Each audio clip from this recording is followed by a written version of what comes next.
This is Dr. Safira Costa, and I welcome you back to the part 2 video on PCOD awareness and its management. Now that we have discussed and we know what exactly PCOD is, what are the causes, what are the symptoms, complications and diagnosis of PCOD, let us go a step ahead and see what exactly can we do to overcome this problem. Now, as I've told you earlier, PCOD is very common, and if in case you are diagnosed with PCOD or PCOS, there is no need to get worried because PCOS can be overcome by each one of us at home. Now, there are 5 ways in which we can overcome PCOS.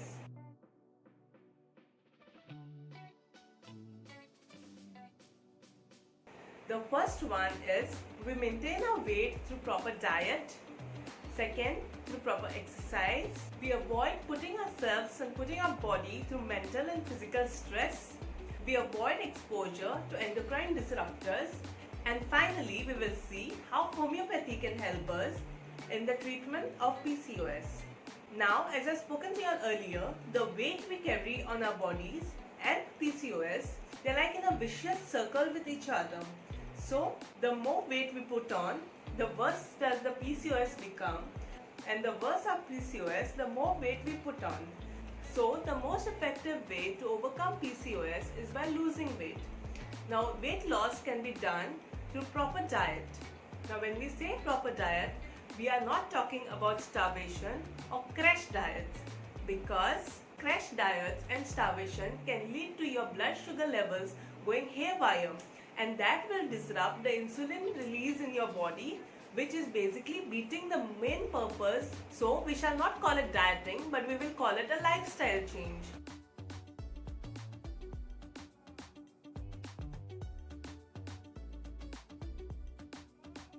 Where we need to eat food with a low glycemic index. Now what does that mean?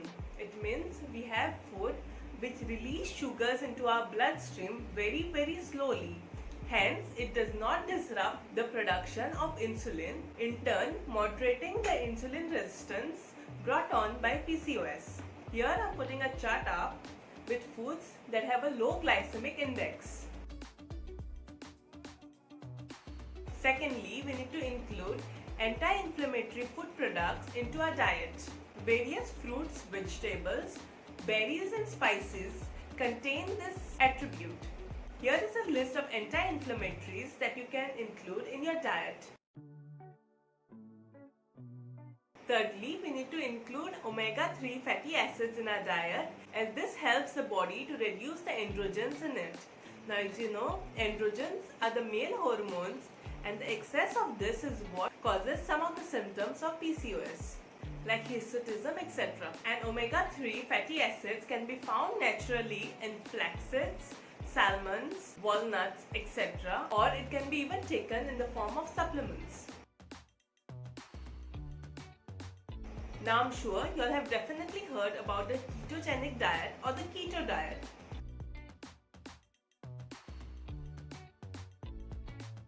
Personally, the keto diet has worked for me. Now what exactly is this keto or ketogenic diet? What happens is our body uses carbs or sugars as the primary source of energy.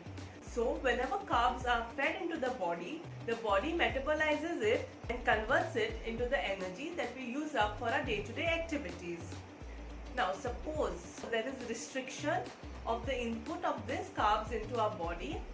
At that time, the body will switch to fats for release of energy, hence putting the body in a state of ketosis, and that's how the diet gets its name. That is the keto diet. So basically in the keto diet, you are allowed to eat high fat content food, and this fat has to be healthy fat and a moderate amount of protein.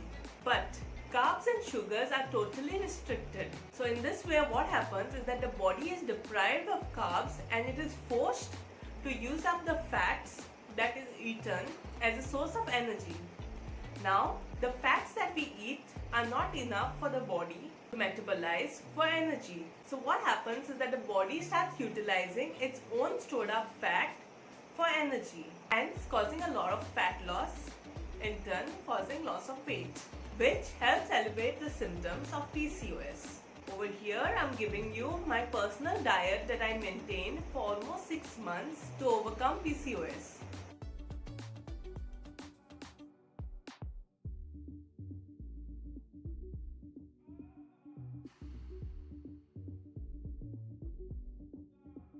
I followed a strict ketogenic diet, and trust me, it has helped me lose over 20 kgs.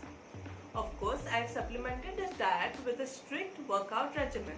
Now talking about workout, we come to our second point, that is exercise. Now when we're saying exercise, I don't mean like that you go and enroll yourself to the gym and sweat it out 24/7. No. Any kind of physical activity for the body is very good, but keep in mind that you start out gradually. So as they say, sitting is better than sleeping, standing is better than sitting, running is better than standing. What I mean to say is start moving your body gradually. So if you're used to a sedentary lifestyle, start by going for walks. A 30 to 45 minute walk per day is proven to be very beneficial to alleviate the symptoms of PCOS. If you are more comfortable in joining the gym, then please go ahead. Simple cardio activities like running, jogging, brisk walking, swimming, cycling can go a long way in alleviating the symptoms of PCOS. Also, doing simple household activities like sweeping, mopping, gardening, washing your clothes, all these physical activities that basically move the body are also very beneficial to help manage PCOS. The third very important factor is the factor of stress. Now when I'm saying stress, I mean both mental and physical stress, but mainly the mental stress. First, let's cover the physical stress. Okay, having a very hectic lifestyle where you don't have proper time for food or sleep can cause disruption in your hormonal levels, hence worsening the condition of PCOS. Also, too much of stress on the mind can cause the release of stress hormones, which again cause a lot of endocrinological disturbances. So, to overcome stress, you need to sleep well for at least 7 to 8 hours a day. And when I say 7 to 8 hours, this 7 to 8 hours should be peaceful, deep, undisturbed sleep. Switching off all electrical devices 1 hour before bedtime has proven effective in reducing the mental stress levels. Other ways of combating stress are meditation, prayer, and any activity that causes relaxation to your body.